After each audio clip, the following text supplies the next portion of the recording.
Selebritas Chiki Fauzi dan sejumlah sukarelawan dari 44 negara bergabung pada Global Sumut Flotilla untuk menyalurkan bantuan kemanusiaan pada masyarakat Palestina. Melalui Instagramnya, anak kandung pasangan selebriti Ikang Fauzi dan Marissa Haq akan menyalurkan bantuan kemanusiaan pada masyarakat Palestina. Chiki menjadi sukarelawan dari 44 negara yang bergabung pada Global Sumut Flotilla. Mereka akan berlayar dari pelabuhan Tunisia menuju Gaza. Sebuah gerakan sipil internasional yang akan menembus blokade ilegal Zionis Israel di jalur Gaza. Saat mengantar sang putri, Ikang Fauzi menyampaikan harapan Chiki untuk konsisten dengan misinya.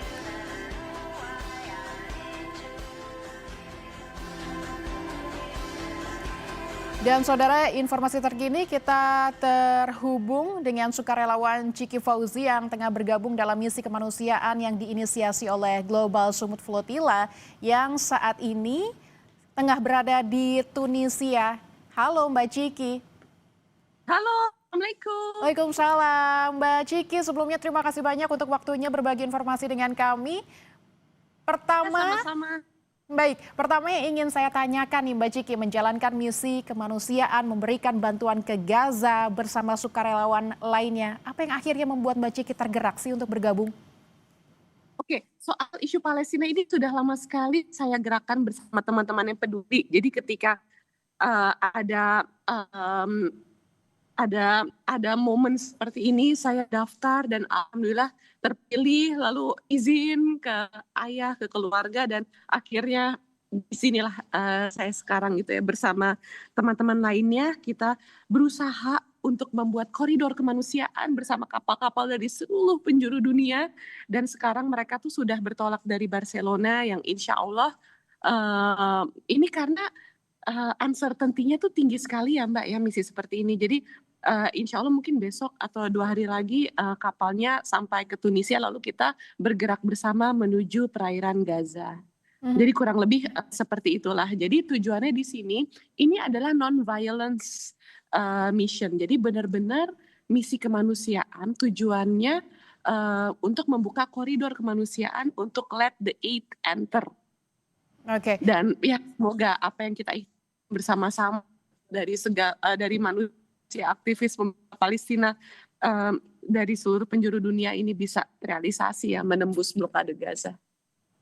Mbak Chiki, boleh cerita mungkin kondisinya saat ini memang sedang berada di mana dan nanti mekanismenya akan seperti apa Mbak untuk penyaluran bantuan ini? Oke, sekarang lagi di Tunisia, kita lagi menuju kita lagi menunggu koordinasi berikutnya karena lagi-lagi ini dinamis sekali dan uncertainty-nya juga tinggi. Bahkan kemarin juga Ben Gvir ya yang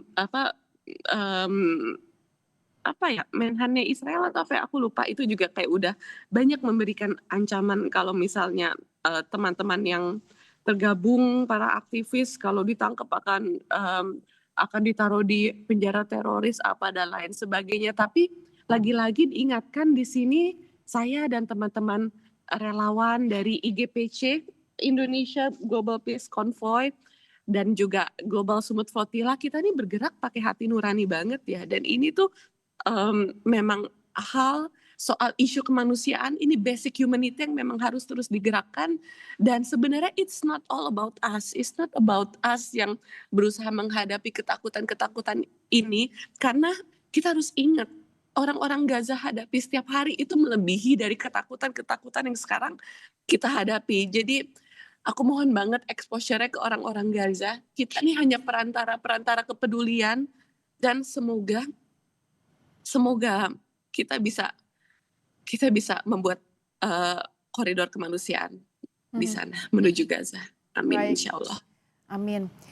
Semoga bisa tercapai. Tapi Mbak Chiki kalau misalnya boleh berbagi pengalaman ya, tadi Mbak Chiki sempat menyampaikan ketidakpastiannya tinggi. Nah tentu ada persiapan-persiapan yang sudah dilakukan sebelumnya sebelum perjalanan ini, mengingat perjalanan yang sangat menegangkan begitu, beresiko begitu, dan perjalanannya menempuh waktu yang panjang. Seperti apa persiapannya kemarin Mbak Chiki? Persiapannya kita latihan di barak ya. Jadi ada banyak relawan, terus kapal yang tersedia kan juga sekian puluh ya. Aku nggak bisa ngasih tahu spesifik ya, karena alhamdulillah terus bertambah, dan kita juga belum bisa memberitahu jumlah-jumlah spesifik, hal spesifik karena private and confidential. Kita sebagai relawan juga terus dipantau kan, takutnya ada penyusup. Jadi memang ada hal-hal yang nggak bisa kita kasih tahu nih, Kak Punten ya. Jadi intinya kita udah persiapan, udah latihan dengan berbagai skenario dan kemungkinan. Kita sudah belajar dari kejadian-kejadian yang terjadi dari flotila 2000. Halo Mas. Dari flotila 2006. Jadi kan memang gerakan ini rutin ada terus ya digerakkan untuk menembus blokade Gaza, untuk break the siege ya, untuk memberikan bantuan-bantuan kemanusiaan.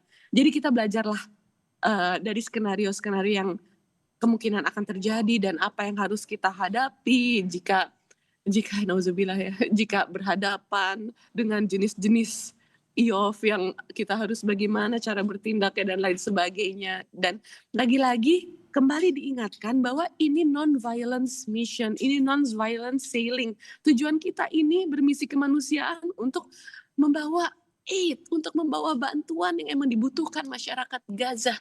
Jadi please teman-teman juga bantu kami, jaga kami, karena sebenarnya yang bisa menjaga kami orang-orang Indonesia nih yang nggak ada hubungan diplomatik sama Israel ya, adalah kalian yang bersuara di sosial media. Ya jaga kami ya, dan ingat tujuan utamanya, exposure-nya adalah Gaza. Ketakutan-ketakutan semua yang kita hadapin di sini, mission and all of this stuff ini nggak ada apa-apanya dibanding hal-hal tidak manusiawi yang terus-menerus terjadi di Gaza. Tidak ada apa-apanya, tidak sebanding dengan genosida yang masih detik ini terus terjadi di Gaza. Jadi it's all about opening eyes terhadap humanity. Semoga menjawab ya. Baik, Mbak Ciki, kalau boleh berbagi sedikit saja, ini ada berapa relawan yang dari Indonesia dan dari negara mana saja, dan mungkin terakhir harapannya seperti apa nih dari misi kemanusiaan ini? Oke, relawannya tuh udah banyak banget ya, dan mostly kayak bule-bule gitu. Jadi maksudnya jujur ya, aku sebagai Muslim, kita tuh ada sebenarnya tuh ada kewajiban membela Baitul Maqdis. Tapi di sini kita ngekor sama bule-bule, sama acara bule-bule yang Masya Allah mereka tuh bergerak tuh benar-benar dari hati nurani buat humanity. Kayak misalnya kemarin tuh di beberapa sesi kanan kiri aku tuh orang Jerman. Dan aku ngobrol banyak ya sama mereka non-muslim, tapi mereka benar-benar bergerak dari hati nurani atas dasar kemanusiaan. Bahkan ketika di Jerman making protest ya, mereka garap protes demo Palestina sama temen-temennya juga ditangkap polisi, tapi mereka gigih karena mereka tuh bergerak atas dasar humanity dan kemanusiaan. Baik. Dari situ aku banyak reflektif sih, kayak sebagai Muslim di Indonesia yang harusnya negaranya tuh hutang konstitusi sama Palestina, tapi bergerak tuh tidak segigih orang-orang di negara-negara lain. Jadi emang ini lesson learned, mungkin jika Allah kasih umur lebih terus lebih bergerak Palestina dan Gaza. Mbak Ciki, amin, terima kasih Mbak Ciki untuk waktunya. Tetap waspada, jaga kesehatan, dan semoga misi kemanusiaan yang sukses dan Allah akan melindungi kita semua. Terima kasih Mbak Ciki untuk kesediaannya. Amin. Ya. Dan saudara, Kompas yang masih akan segera kembali dengan sejumlah informasi lainnya. Setelah dinaturalisasi dan mengucap sumpah menjadi warga negara Indonesia di Jakarta Rabu siang, pemain keturunan Belanda Miliano Jonathans langsung bergabung ke pemusatan latihan timnas Indonesia di Surabaya.